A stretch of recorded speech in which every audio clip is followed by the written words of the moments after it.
Pierre Palmade a eu un accident de voiture, vendredi 10 février en Seine-et-Marne, près de Melun. Un drame qui l'aurait provoqué en déviant brutalement de sa voie, selon les informations du Parisien. Toujours selon Le Quotidien, qui cite des sources policières, l'humoriste de 54 ans a été contrôlé positif à la cocaïne et à des médicaments de substitution.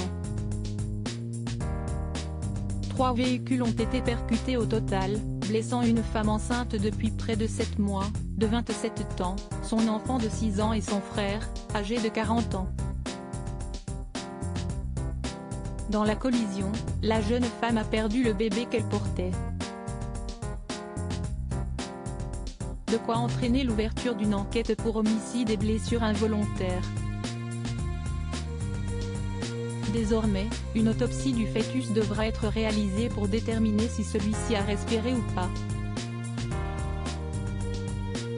Quant à Pierre Palmade, il a été transféré dans un état grave à l'hôpital du Kremlin-Bicêtre, où il a été placé en service de réanimation, comme l'a révélé sa famille dans un communiqué.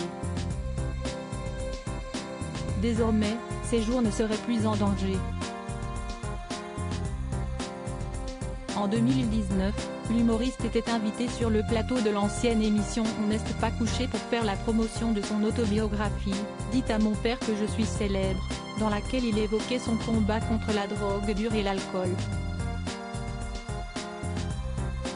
Il était alors questionné par Laurent Ruquier et ses chroniqueurs sur ses addictions.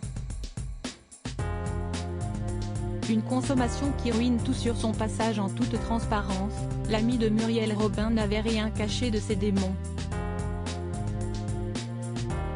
La coke, c'était ma seule maîtresse, lançait-il en parlant au passé.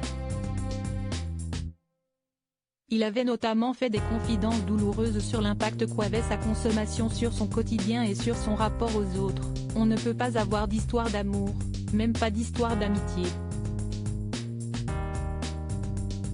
On est infidèle quand on prend de la drogue.